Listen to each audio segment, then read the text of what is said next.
The fluorescent lights hummed their familiar tune in the empty corridors of Sterling Industries' 42nd floor, casting long shadows that danced across polished marble. At 11:47 p.m., the building should have been a tomb of corporate ambition, silent except for the whisper of climate control and the distant rumble of traffic 42 floors below. But tonight, Marcus Sterling, worth $3.2 billion and counting, lay motionless on his office couch, his breathing deliberately shallow. His eyes closed but his mind razor sharp. He was hunting for truth in the most unlikely place, the honest heart of a stranger. 3 months earlier, Marcus had received an anonymous letter that shattered his carefully constructed world. Typed on company stationery, it detailed every corrupt deal his board members had made, every bribe his executives had taken, every corner they'd cut that put workers at risk. But what haunted him wasn't the corruption he'd suspected that for months. What haunted him was the final line: the only honest people left in this building wear janitor uniforms and security badges. Maybe you should try being human again before you lose what's left of your soul. The letter wasn't signed, but Marcus had traced it back to Elena Vasquez, a night janitor who'd worked in his building for 8 years. A single mother from Guatemala who cleaned toilets for executives who made more in a day than Shay earned in a decade. When he'd tried to approach her, she'd quit without notice, leaving behind only a son who'd taken her place, a young man named Diego who needed the job to pay for community college.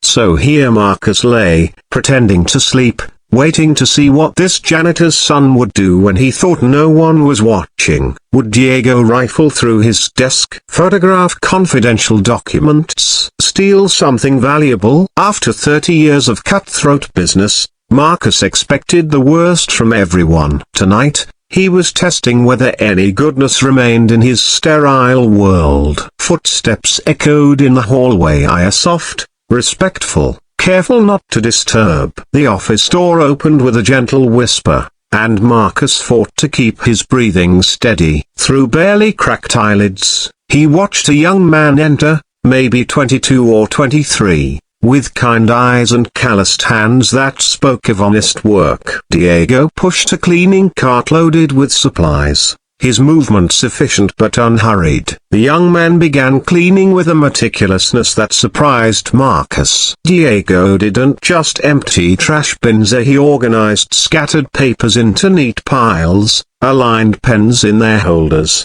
even watered the neglected plant by the window that Marcus had forgotten existed. Every action was performed with quiet dignity, as if the office belonged to someone Diego genuinely cared about. But it was what happened next that made Marcus's breath catch in his throat. Diego noticed Marcus lying on the couch and froze. For a long moment, he simply stood there, cleaning cloth in hand, watching the rise and fall of Marcus's chest. Then, moving with extraordinary gentleness, Diego retrieved a blanket from the office closet, one Marcus kept for the rare nights he slept at work, and carefully draped it over his sleeping form.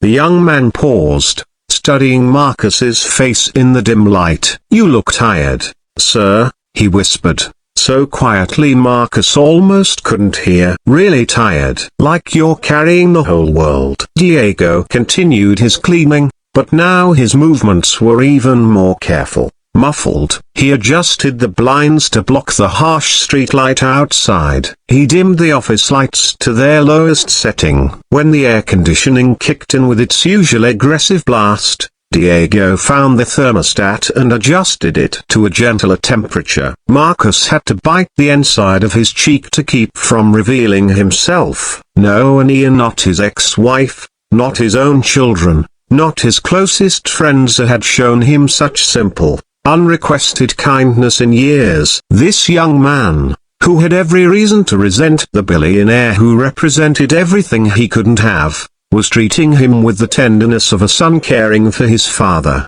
But Diego wasn't finished. From his cleaning cart, He pulled out a small notebook and began writing. Marcus, strange to see, his curiosity overwhelming his pretense. The young man wrote for several minutes, occasionally glancing at Marcus's sleeping form, his expression thoughtful and sad. When Diego finished writing, he carefully placed the note on Marcus's desk, weighted down with a paperweight so it wouldn't blow away. Then he did something that nearly broke Marcus's carefully maintained facade. Diego knelt beside the couch and, with infinite gentleness, adjusted the blanket to make sure Marcus's feet were covered. "I hope you find some peace, sir," Diego whispered. "Whatever's keeping you up nights, I hope it gets better." The young man gathered his supplies and left as quietly as he'd arrived, pulling the office door closed with barely a sound. Marcus lay in the darkness for a full 10 minutes, his heart hammering against his ribs, before he finally sat up and reached for the note.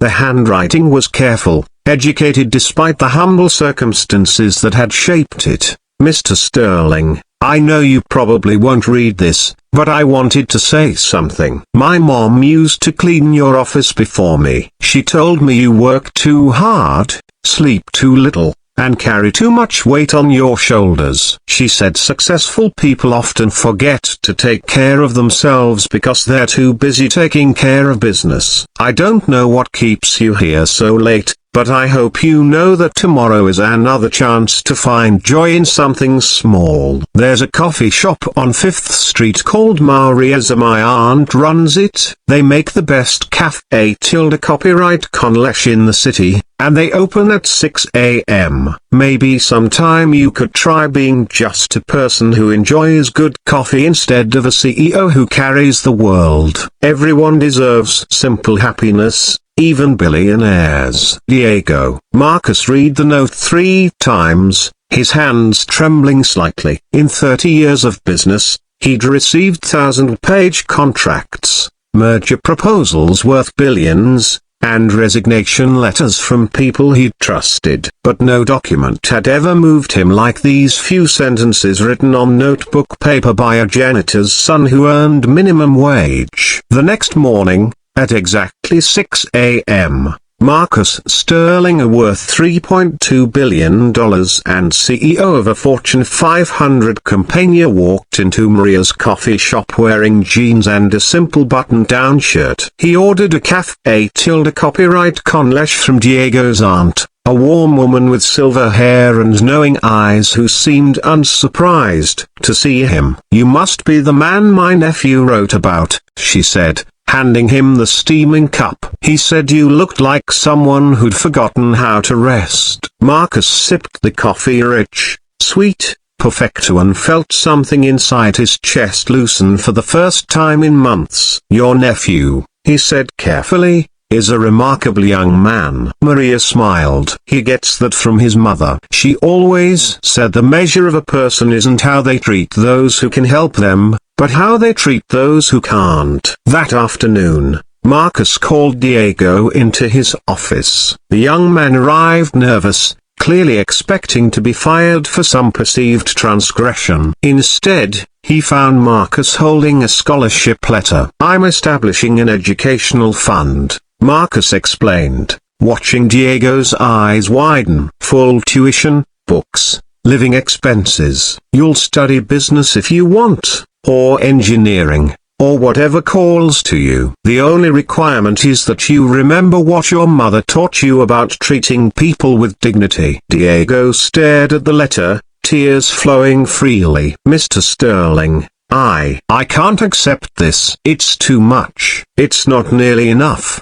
Marcus replied quietly. "Your mother's letter changed everything. Your kindness last night saved something in me I thought was lost forever. This scholarship isn't charity, Diego. It's an investment in the kind of person this company needs leading it someday." 6 months later, Marcus stood before his board of directors and announced the largest corporate restructuring in Sterling Industries history. Corrupt executives were terminated, ethical oversight committees were established, worker safety protocols were revolutionized, the company's mission statement was rewritten to prioritize people over profit margins. The changes cost Sterling Industries nearly $50 million in the first quarter. Marcus's personal net worth dropped by $800 million as stock prices initially fell. The business press called him naive. Competitors whispered that he'd lost his edge. But something extraordinary happened. Employee satisfaction soared, customer loyalty strengthened, innovation flourished in an environment where people felt valued rather than exploited. Within 18 months, Sterling Industries was more profitable than ever, and Marcus had earned something worth far more than money, the respect of people who worked not because they had to, but because they wanted to contribute to something meaningful. Diego graduated summa cum laude 3 years later with degrees in business and social justice. His first day as Sterling Industries' youngest ever vice president of employee relations, he found a note on his desk written in familiar handwriting.